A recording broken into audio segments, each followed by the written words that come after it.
Convido aos irmãos para nós abrirmos a nossa Bíblia, a minha, já abri, capítulo de número 12, abra aí a sua Bíblia, em Lucas, capítulo de número 12, para nós fazermos a leitura da palavra de Deus. Lucas 12, versículo 1 a seguir. Encontre aí na sua Bíblia, vamos ler a palavra do Senhor Jesus.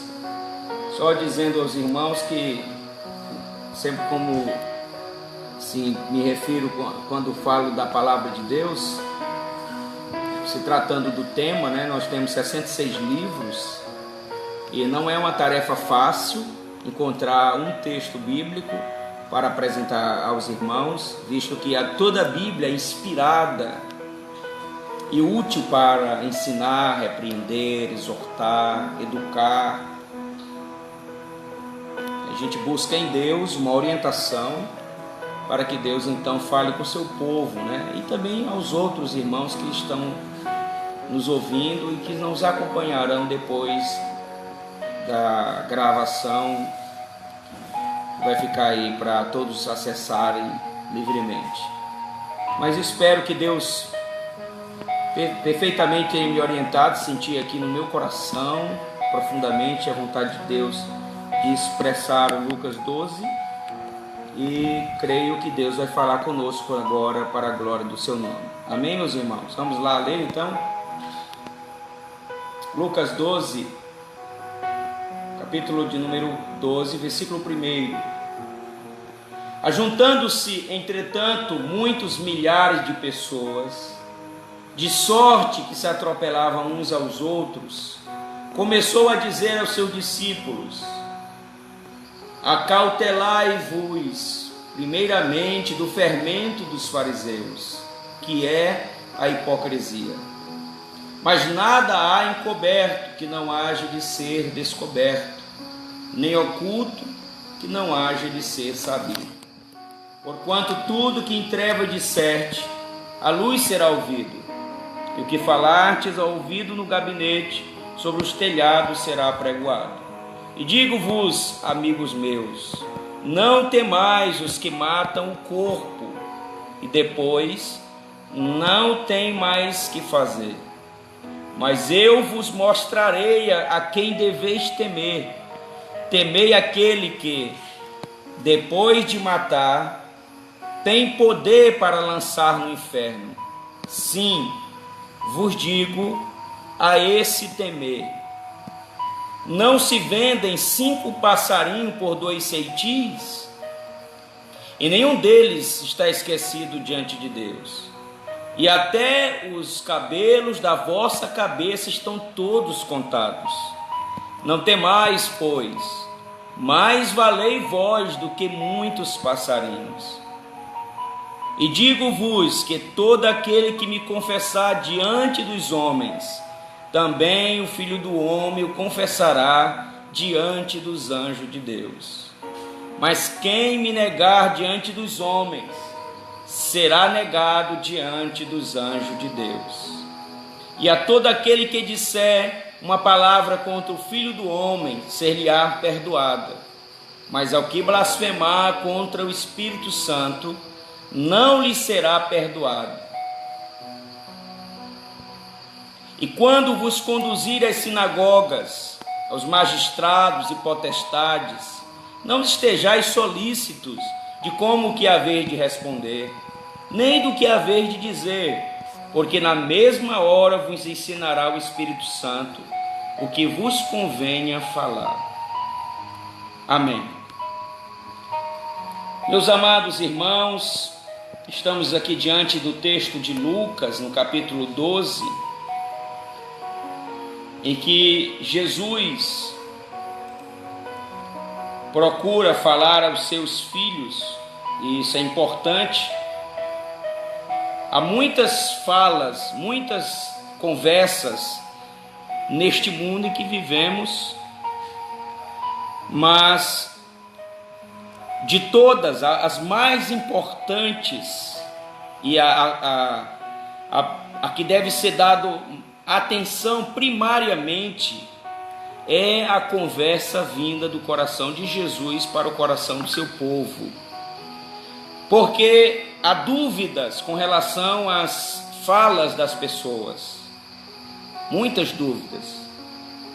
Mas sobre as falas de Jesus, quando ele revela sua vontade através da sua palavra a seus filhos, nós temos diante de nós a verdade absoluta de Deus, e nós podemos segui-la tranquilamente, sabendo que nós iremos encontrar o céu, que é o nosso lugar. O caminho que percorreremos com a verdade de Deus revelada para nós, que devemos dar atenção plena. E Jesus sempre fazia questão de conversar primeiro com os seus discípulos, e isso está descrito em Lucas 12, no versículo 1, quando ele disse que ajuntou uma multidão, e chama o Lucas, nosso amigo Lucas aqui, chama de milhares de pessoas, de forma que eles estavam se atropelando devido à multidão. Você deve ter experiência nesse sentido, né?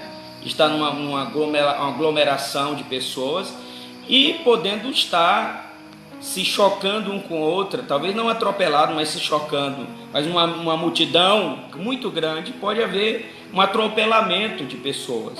E aqui estava acontecendo isso, porque todos afluíam até Jesus para então receber muitas coisas, né? Nós sabemos que essa aglomeração ela acontecia por causa de comida, por causa de cura, e a outros por causa que gostavam e queriam estar presente com Jesus, como aconteceu com seus discípulos, que quando Jesus falou que nem com quem não come da carne não bebe do sangue, não tem parte comigo, os outros abandonaram, buscavam apenas comida e cura, e Jesus disse: vocês não querem ir também? Os discípulos permaneceram, porque os discípulos entenderam, como a frase é dita, que só dele pode vir vida eterna, só de Jesus. E Jesus então trata esse pessoal que ele chamou de discípulo de modo diferente.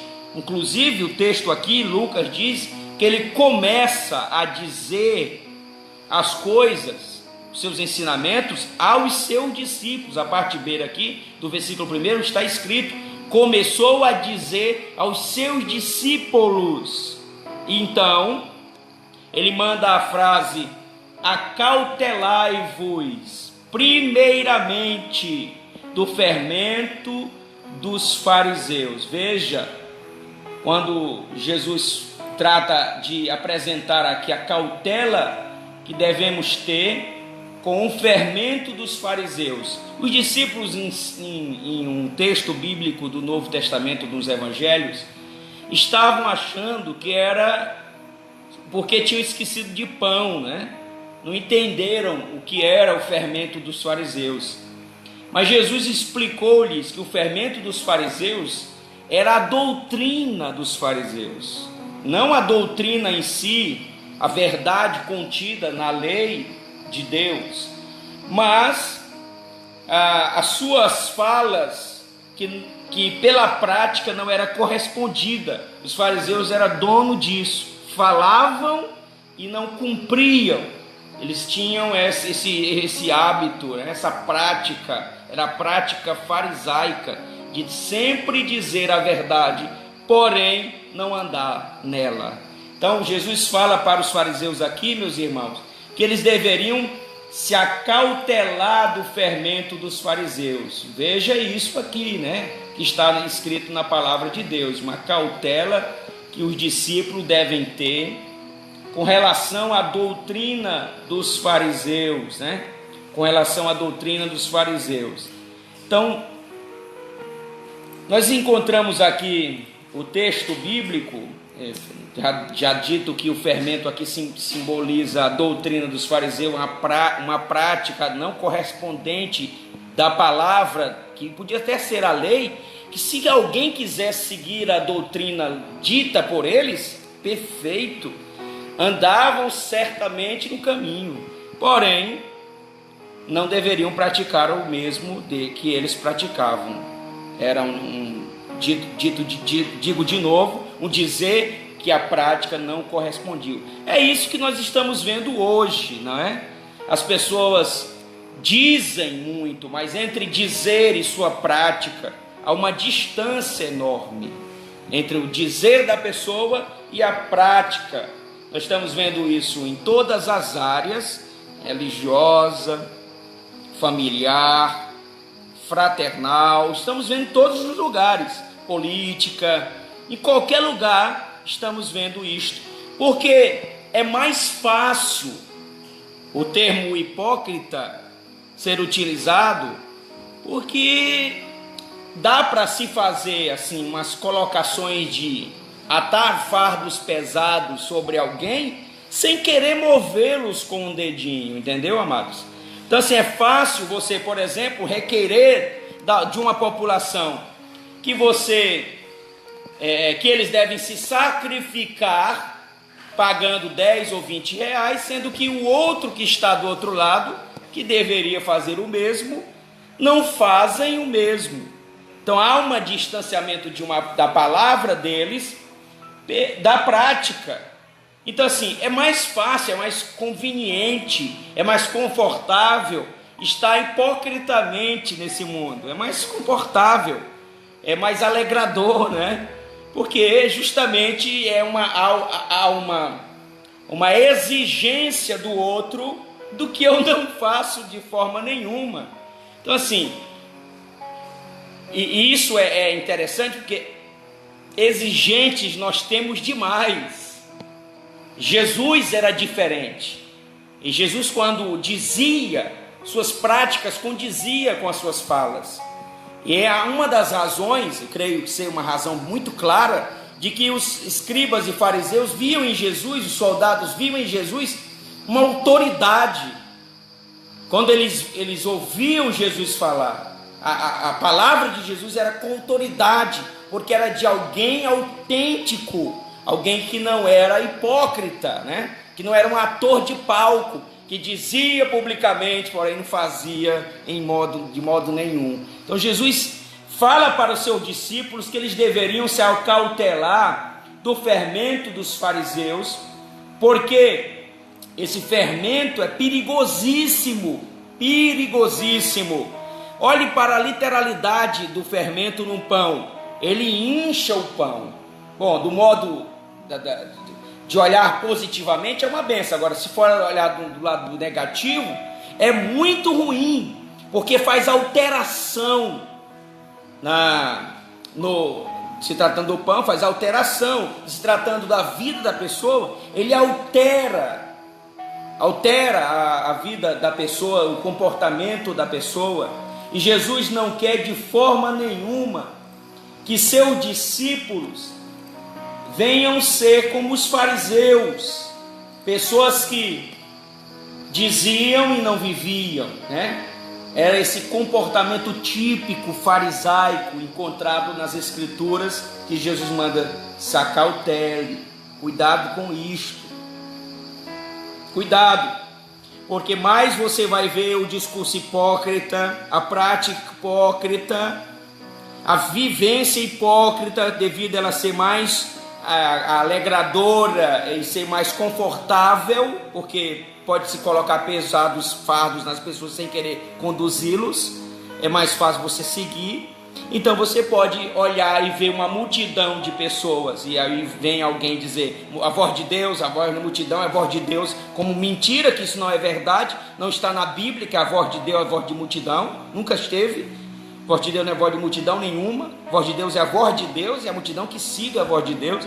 Então é preciso tomar o cuidado para não olhar e ver uma multidão de pessoas vivendo dessa maneira e se inspirar para também fazer o mesmo. Jesus está falando: acautele-se. Ele fala primeiro a seus discípulos. Jesus quer nos atingir com a sua doutrina verdadeira, com a sua prática inspiradora de fazer e dizer, onde ele diz e corresponde com sua prática. Tá bom? Então vamos pensar nisso. para que nós então possamos seguir os conselhos de Jesus. Os conselhos de Jesus que são maravilhosos, amém? Maravilhosos. Cuidado, mais uma vez digo, cuidado para não seguir o conselho do fariseu hipócrita, que está descrito na palavra de Deus. Então, meus irmãos, seguindo aqui no texto sagrado, nós temos Lucas capítulo 12, e aí no versículo 2, o texto bíblico que diz que não há nada encoberto que não haja de ser descoberto, nem oculto que não haja de ser sabido, porquanto tudo que em treva disserte, a luz será ouvida, e o que falar-te ao ouvido no gabinete sobre os telhados será pregoado. Então aqui nós temos a palavra de Deus claramente nos falando, e eu creio nisso, não há, verdadeiro essa frase, não há nada encoberto que não seja revelado, porque assim, nesse mundo nós podemos ocultar a nossa ação ruim, mal, que busca interesses próprios em detrimento do outro, de forma que as pessoas não venham perceber, provavelmente não venham perceber que isto é como aquela atitude. Vou trazer um texto bíblico para ficar claro, né, que já vivemos do cotidiano, como aquela atitude dos homens chegarem, colocar aquela mulher que adulterou, e a mulher que adulterou sendo julgada como que algo fosse normal. Então o julgamento estabeleceu, né, na visão das pessoas ali, poderia estar dizendo que estavam fazendo a lei se cumprir, o julgamento foi estabelecido. Para muitos que estavam observando, poderia achar que aquilo fosse um julgamento estabelecido, com justiça, para obter a verdade, condenar o culpado. E Jesus, vendo que eles estavam ali de forma errada, completamente errada, como acontece aqui no texto bíblico, quando aquele moço pede para ele ser juiz, repartidor do bem.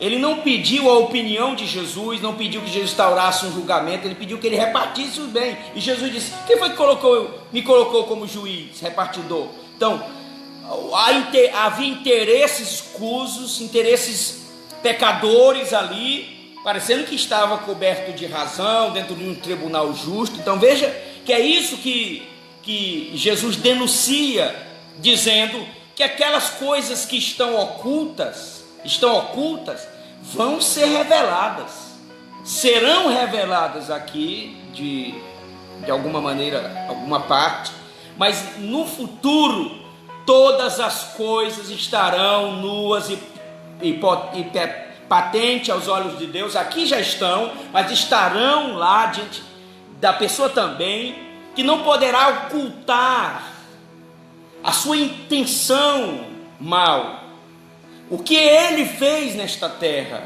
Então, nada vai ficar oculto, porque o Senhor que julga retamente, que seus olhos são como chama de fogo, ele que penetra no mais profundo das coisas. Inclusive o Salmo nos revela que se você se esconder, ele está lá. Se você subir na mais alta, ele está lá. Você ficar nas trevas, as trevas e luz para Deus é a mesma coisa.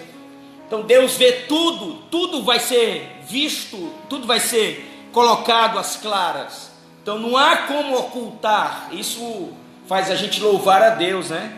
Porque ter um Deus que não conhece a intenção, o que está lá dentro do ser humano, escondido, é um fracasso completo, é uma tragédia.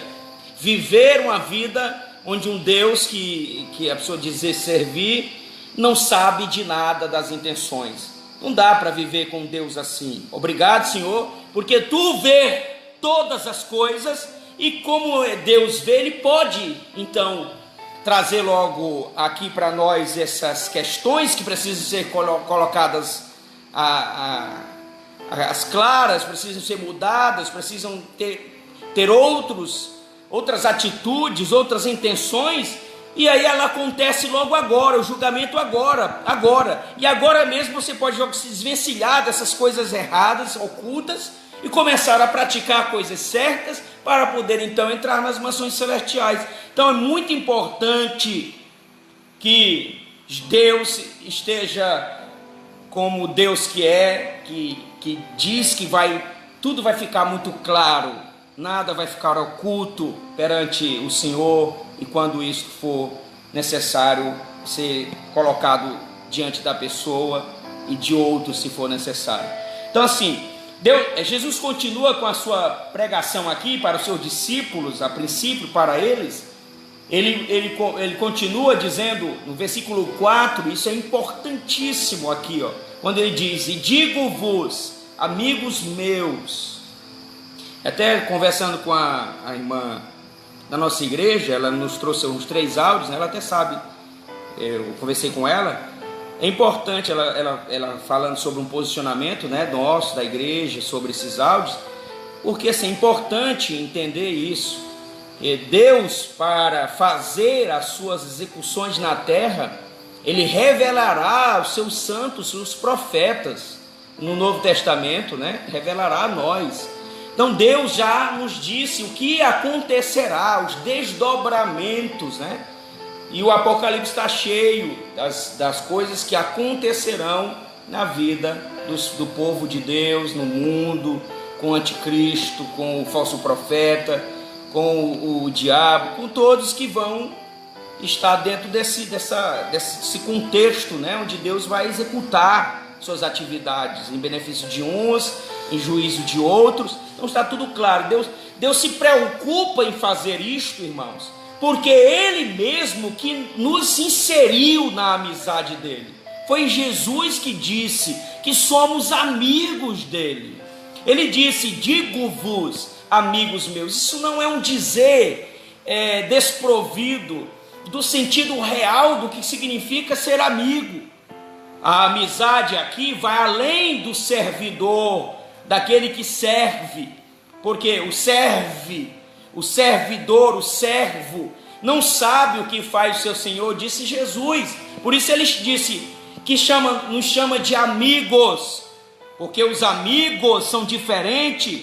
Por isso ele disse para Abraão que revelaria a Abraão, porque ele é seu amigo. Abraão era amigo de Deus, e na pessoa de Abraão, na sua árvore genealógica, que veio Jesus Cristo, nos trouxe também para perto de Deus, para sermos amigos de Deus. E Jesus mesmo nos considera como amigos.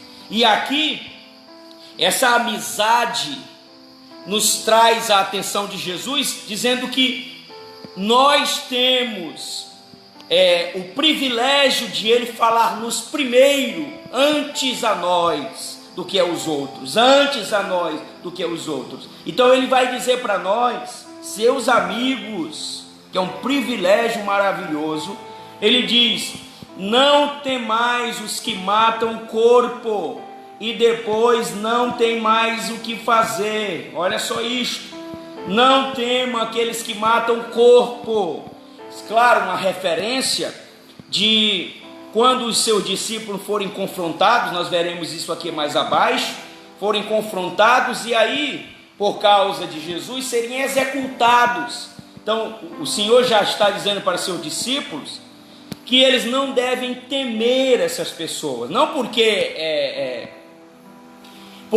a morte não é ruim, não é, veja, não é porque a ação de matar não seja ruim, é uma catástrofe.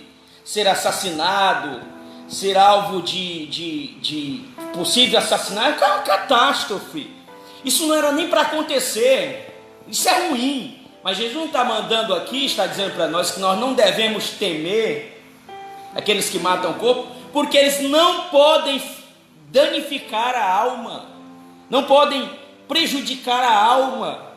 É apenas um invólucro, é esse embrulho, né, que nós chamamos de corpo, esse tabernáculo em que a alma e o espírito está presente, que vai se desfazer, e ele não pode mais fazer nada mais. Então, o não temer aqui se dá, Jesus dizendo, eu não devo temer as pessoas que podem matar o corpo, porque eles não podem atingir a alma. É por isso, eu devo me despreocupar, porque na eternidade, corpo e alma e espírito serão glorificados, o corpo será glorificado, incorruptível, imortal. Então aqui até vai a pergunta aqui, os salvos passarão pela grande tribulação, né? Que na grande tribulação serão até mortos, né? Segundo a visão pós-tribulacionista, que os salvos terão problemas, né? De ordem física e não espiritual, terão problema. Então assim, nós vamos responder isso na sexta-feira, mas agora nos cabe aqui dizer a quem nós devemos temer. Veja que Jesus fala assim, não temam os que matam o corpo e não podem fazer nada mais, não podem matar a alma, temais os que matam. Temei antes aqueles que depois de matar têm poder para lançar no inferno, sim, vos digo, a esse temei. Olha, veja isso aqui, meus irmãos, nós devemos temer a Deus agora, assim, falando de uma comparação entre eu temer o homem e eu temer a Deus. Quem eu devo temer? Eu devo temer a Deus porque Deus pode matar o corpo e pode lançar a alma no inferno. Aí aqui a palavra inferno, a tradução do Guiena, inferno aqui é a mesma frase hebraica, Guinom, que se você olhar, se torna uma espécie de lixão, onde o fogo nunca apaga, e as pessoas jogavam lixo ali, e esse fogo que não se apagava, os bichos ali, o fogo e tudo mais, representa o destino final dos perdidos, onde eles serão lançados para nunca mais terem paz, alegria e gozo. Então, você e eu devemos ter um respeito profundo pelo Senhor, porque o Senhor não só mata o corpo, o Senhor também lança a alma no Guiena, ou no Inom, ou vamos chamar assim, inferno, no lugar de tormento, onde o fogo não se apaga, e o bicho não morre, tormento para todo sempre, e o final de tudo, no Apocalipse, descreve que será o lago de fogo. Veja que, de modo nenhum, a Bíblia apresenta que haverá uma destruição do ser. Não. O ser não é destruído, ele vai partir para estar diante do trono branco para o julgamento final, e lá receberá o veredito, se será o destino eterno de perdição para aqueles que não se importaram com Deus. E temer aqui é ter respeito por Deus, é considerar a Deus. Então Jesus está falando que nosso temor deve ser a Deus e não ao homem que mata apenas o corpo. E ele continua no versículo seguinte, no versículo 6, falando aqui a seguinte frase: não se vendem 5 passarinhos por 2 ceitis. Observe isso. E nenhum deles está esquecido diante de Deus. Eu quero continuar no versículo 7. E até os cabelos da vossa cabeça estão todos contados. Não temais, pois, mais uma vez ele diz, não temais, pois, mas valei vós do que muitos passarinhos. Então olha só isto, não se vende 5 pardais por 2 asses, né? Tem aqui uma citação do pardal como um preço ínfimo, pequeníssimo. Olha, Jesus cita esse preço dos pardais como sendo 2 por 1 asse, Mateus 10, 29, né? Eles eram tão baratos, pardal, hoje um pardal não vale, eu acho que nada, né? Pardal não vale nada, né, Samuel? Tão baratos, que quando a pessoa comprava o 4 pardal, ele recebia 1 de graça. Então assim, veja, olha o que Deus está falando para nós, seus filhos, amigos, Olha o que Deus está falando para seus amigos, veja isso, ó. Não se vendem 2 passarinhos por 2 cetis, ó. Escuta isso, e nenhum deles será esquecido diante de Deus. Olha, se um pardal que não vale absolutamente nada, hoje um pardal não vale nada no sentido financeiro, estou falando, não no sentido da biologia, entendeu? Da alegria que um pardal traz. O pardal é maravilhoso, fala no sentido financeiro. No sentido financeiro, hoje o pardal não vale valor nenhum, ninguém compra pardal. E naquele tempo já era um preço pequeníssimo. E Deus está dizendo que nenhum deles é esquecido diante do Senhor. Veja isso. Deus se preocupando até com a morte do passarinho. Um pardal que, se Deus fosse se preocupar, ele teria que colocar aqui um passarinho mais caro, Samuel. Uma pipira é barato. Um curió, um bigode. Então outro passarinho caríssimo, que as pessoas dão muito valor financeiro. Então Deus está falando assim, ó, se Deus se preocupa com um pardal, que o sentido financeiro do pardal não é quase nada, e hoje nada. Aí ele diz aqui no versículo 7, ele diz: bem mais valeis. Olha só, ele dizendo, bem mais valeis. Por que ele disse isso? Porque até os cabelos da nossa cabecinha estão todos contados pelo Senhor, todos. Isso quer dizer que Deus valoriza toda a nossa existência. Deus valoriza o nosso corpo. Inclusive, ele mesmo disse que não era para se comportar com a meretriz, porque Deus valoriza o nosso corpo. Ele não só quer o corpo, mas Deus valoriza o nosso corpo. Nosso corpo é morada do Espírito Santo. Nossos membros é para praticar a justiça. Nossos membros é para fazer o bem. Deus valoriza o corpo, o espírito e a alma. Então, se nossos cabelinhos que caem todo dia são valiosos, são contados pelo Senhor,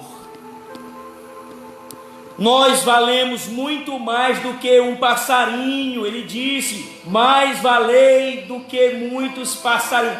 Bem mais valeis do que muitos passarinhos. Perceba o quanto Deus está olhando para aqueles que são chamados aqui por Jesus, por seus amigos. Aqueles que são chamados por Jesus, que tiveram prioridade na ministração da palavra. Então, você e eu, dentro da visão de Deus, valemos muito mais. Se Deus não deixou um passarinho morrer sem que ele esteja observando, se ele dá atenção a este passarinhozinho pequeno, pouquinho em valor financeiro, imagine você e eu, meus irmãos. Deus não nos desamparou. O mundo não está entregue completamente nas mãos das trevas. As doenças não têm autoridade suprema para fazer o que quer, nem o próprio inimigo tem autorização, que Deus provou isso em Jó, quando ele pediu para atingir Jó, Deus restringiu ele. Então, se Deus está dizendo que temos mais valor do que os passarinhos, que Deus está dizendo que nós valemos contando nossa cabecinha, nossos cabelos é contado pelo Senhor, então Ele está cuidando de nós, e este cuidado paternal, esta compaixão de Deus por nós, nos diz que nós não devemos temer. Ele está falando claramente aqui, irmão, para nós. Ele diz: não temais, pois não tenham medo, não tenham medo de nada dessa vida, nada, não tenha medo, porque o Senhor tem cuidado de nós, meus irmãos. Deus tem cuidado de nós. Bendito seja o nome do Senhor. Amém? Deus tem cuidado de nós. Disse ele: não temas, não temais. Deus tem cuidado de nós. Ele não se esquece de nós. Ele não nos abandonou à mercê do mundo. O mundo não está tendo governo sobre nós completamente. Não, meus irmãos. Mesmo no Egito, quando eles estavam sofrendo lá pelos seus algozes, Deus não estava alheio às situações. Deus não está alheio a tudo. Deus está olhando detalhe por detalhe, acompanhando tudo, e tudo está dentro do seu projeto. Bendito seja Deus. Então ele continua, e aí, no versículo 8, aqui você está vendo que Jesus está falando dos seus amigos, né, prioridades para eles, que eles são importantes, são vistos diante de Deus, não devem temer o homem que só mata o corpo, não pode matar a alma. E no versículo 8, Jesus fala assim: olha isso, olha isso, olha isso aqui é para nós. Ele diz: todo aquele que me confessar diante dos homens, também o Filho do Homem o confessará diante dos anjos de Deus. Aqui, Jesus está falando agora, olha isto, ele está falando da nossa pública lealdade, meus irmãos. No século I, onde os judeus perseguiam Jesus, depois os judeus continuaram perseguindo o cristianismo, depois os romanos se associaram aos judeus, aí Nero, Tito, Domiciano também estiveram envolvidos, os outros imperadores, perseguindo o povo judeu. Jesus está falando aqui para aqueles que estão agora como cristãos vivendo neste mundo e diante das oposições, as oposições claras e as oposições que não estão claras, mas que trabalham para a destruição da fé do cristão. Então ele está falando para mim e para você agora, para a publicação da nossa lealdade. Aqui, agora é nós que temos que nos colocar numa posição diante de todos os homens. Ele olha aqui e fala genericamente, homens e mulheres. Ele diz: agora diante, aquele que me confessar diante dos homens, sejam quem for, mãe, pai, tio, primo, imperador, governador, prefeito, seja quem for, aquele que dizer claramente, publicamente, quando lhe for perguntado, dizer que ele não abre mão da fé, que está vivendo para Cristo, não vai entregar de maneira nenhuma a sua cruz, publicamente está declarando a sua lealdade a Jesus. Meus irmãos, aqui entre nós, rapidinho, o tempo já não vai nos dar mais. Você já imaginou? Era tão difícil isso, né? Lá naquele tempo era difícil. E agora, Samuel? Você vai se encontrar com seus amigos. Aí seus amigos vai dar aquele show, né? Ah, essa bobagem de ser crente. Agora, então você pode até usar esse argumento, né? Dizendo assim: agora que não tem mais culto, você pode estar livre, rapaz. Você está livre. Fechou tudo. Está tudo livre, né? E você pode fazer o que quiser. Aí a pessoa cai nessa conversa, né? Nem diante daquele que é amigo, que apresenta as contrariedades bíblicas, a pessoa não consegue publicar a sua lealdade. Isso é uma grave falha, não é? Não há nenhuma oposição grave, severa contra a vida cristã dessa pessoa. O amigo dele que trouxe uma conversa desprovido da palavra de Deus, e aí ele vai e não consegue declarar a sua lealdade. Faça como Sadraque, Mesaque e Abidnego, não é? Ananias, Misael e Azarias, e Daniel, que quando estava diante do rei da Babilônia, não temeu. Temos esses homens como inspiração, meus irmãos, porque é preciso dizer diante dele, foi dada até uma chance. Nós estamos vendo que vocês estão aí em pé, né? Samuel, vou fazer o seguinte: vamos fazer de novo. Todo mundo de novo, toca a trombeta. Vamos tocar a trombeta e eles vão se dobrar. Presta atenção, Daniel. Misael, Ananias e Azarias. Agora vocês terão outra chance. E eles responderam: rei, não nos importa responder isso aí. Se Deus quiser nos livrar, rei, que nos livre. Senão, não estamos importando com isso não, parafraseando aqui. Podem jogar lá. E o rei ficou enfurecido, mandou tocar a trombeta. Quando tocou de novo, todo mundo se encurvou e eles ficaram em pé, publicando sua lealdade. Nós não abrimos mão, nós não nos envaidecemos com esses salários, porque lá tinha um dinheiro, né? Nós não nos envaidecemos com esse valor que vocês nos propuseram aí. Não vamos se dobrar não, acabou, não vamos se dobrar não, vamos publicar nossa lealdade a Ele. E aqui no Novo Testamento, os homens de Deus publicaram a sua lealdade, não abriram mão. O que vai acontecer com eles, meus irmãos? O que Jesus está dizendo aqui claramente: aqueles que confessar-me publicamente, eu os confessarei diante de meu Pai que está no céu. Já imagina a declaração do filho para seu pai, dizendo: Pai, este Samuel aqui, ele foi confrontado, ele foi perguntado se ele negava, ele foi colocado em xeque, mas ele disse: não nego. Ele manteve-se fiel, pai.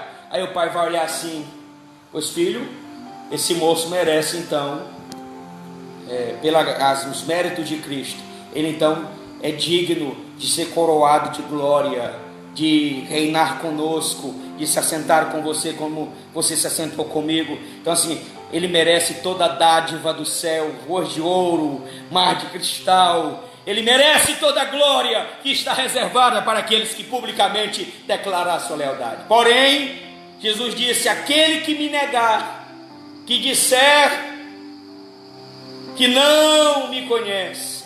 Pedro fez isso, né? Mas depois voltou atrás. Negar aqui, meus irmãos, é desertar. Eu me lembro demais quando a gente estava no exército.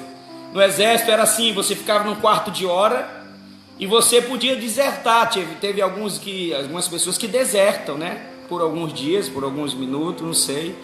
E depois sofre sanções. Então assim, Jesus diz que aquele que desertar do caminho de Cristo, ele, quando chegar diante de Deus, Deus dirá também, como Jesus que vai atestar sobre o comportamento cristão dessa pessoa, ele vai dizer: Pai, ele quando foi confrontado, quando foi perguntado, Pai, diante de todos os homens sobre mim, ele disse: não conheço, eu não conheço esse homem, eu não tenho nada com ele, não tenho participação alguma. E Jesus vai dizer, ele também disse isso, Pai. E o Pai vai dizer: então ele não merece estar aqui pelos méritos do seu sacrifício. Ele não merece, não tem credibilidade conosco, não pode reinar a vida eterna, porque ele foi um desertor. E desertor, você sabe, desertor não tem chance nenhuma. Então, amados, eu vou finalizar aqui com dois textos para fechar, o 10 e o 11, que diz o seguinte: Jesus falando sobre a blasfêmia contra o Espírito Santo. Aquele que blasfemar contra o Espírito Santo não tem perdão, nem aqui, nem no porvir. Então, não tem como ter perdão, porque é o Espírito da graça de Cristo, é aquele que faz o trabalho regenerador. A palavra, o Deus Criador, a palavra e as execuções do Espírito Santo. Então, se fizer isso, essa blasfêmia, algumas até vocês até perguntaram assim: o que significa blasfêmia contra o Espírito Santo? Blasfêmia aqui, meus irmãos, no sentido da palavra, que é blasfemeon, significa caluniar, falar levianamente, profanamente, coisas sagradas. A pessoa se autodeclarar realmente um profano, um leviano, como os fariseus fizeram, né? Disseram que atribuindo as coisas de Deus ao diabo, um profanar levianamente. Isso é até difícil acontecer na vida de quem adora a Deus verdadeiramente, mas há essa possibilidade de pessoas blasfemarem do nome do Espírito Santo e não ter perdão, nem aqui, nem no porvir. Está condenado para sempre, não tem lugar entre os salvos, não vai ter perdão nenhum, porque ele afrontou, ele caluniou, profanou o Espírito da graça de Deus, e ele não tem chance nem aqui nem na eternidade. Finalizando a nossa mensagem, nós temos o versículo 11 de Jesus dizendo para não nos preocuparem, aqui falando, né, Eu creio claramente que essa questão é uma questão que acontecerá com os mártires, que estarão diante das pessoas que os matarão. E quando eles estiverem lá, não dá tempo de ler a Bíblia, né? Não dá tempo de consultar no computador, de procurar um texto bíblico, de pensar. Então o que ele deve fazer? E agora? Nesse momento ele vai ser colocado em xeque, vai perder a chance de se expressar, porque não saberá o que falar, devido à situação, ao acochamento da coisa, a agonia que estava se passando. E agora? Ele está sozinho? Aí Jesus disse que, caso dos mártires, daqueles que serão confrontados aqui, ele diz: não vos preocupeis. Quando você, se porventura nós passarmos pela grande tribulação, né, nós temos essa mensagem. Se estivermos diante daqueles que nos matarão, que nos atingirão, se isso for acontecer, ele disse: não vos preocupeis. Por que eu não devo me preocupar, meu Senhor? Porque ele está dizendo claramente aqui para nós: o Espírito vos ensinará o que convém falar.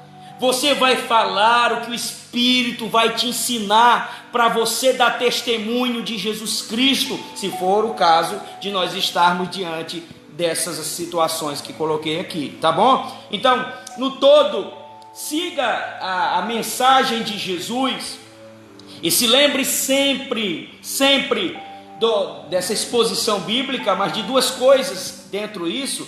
Uma é: você é o discípulo que tem prioridade, você também é chamado de amigo, e aí não pode se esquecer, todo o benefício é maravilhoso, mas não pode se esquecer da publicação da nossa lealdade a Deus diante de todos, tá bom? Deus abençoe a sua vida, em nome de Jesus, e te proteja de todo mal. Que o Senhor seja sempre na sua vida Senhor e Salvador, para a glória do nome de Deus. Amém? Vamos orar. Pai, em nome de Jesus, eu declaro a bênção de Deus sobre o teu povo. Te agradeço pela vitória, pela tua palavra que tem entrado no nosso coração, feito morada, nos mudado, nos modificado, nos ajudado para melhorar o nosso comportamento cristão, com toda a nossa casa, com toda a nossa igreja, com todos os nossos patrões, com todas as pessoas. Obrigado, Senhor, pela Assembleia de Deus, obrigado pelo pastor presidente, Deus abençoe sua família ricamente, obrigado pela congregação Elion, Deus abençoe os obreiros, Deus abençoe todo o povo de Deus, obrigado por aqueles que assistiram, que vão assistir, que o nome do Senhor seja glorificado para sempre. Assim te louvo, Jesus, porque Tu és Salvador e Senhor da nossa alma. Em nome de Jesus, amém. A graça de nosso Senhor e Salvador Jesus Cristo, o amor de Deus, nosso Pai, a comunhão e a consolação do Espírito de Deus, seja com o povo de Deus agora e para sempre. Amém. Deus abençoe você. Até o próximo, se Deus quiser.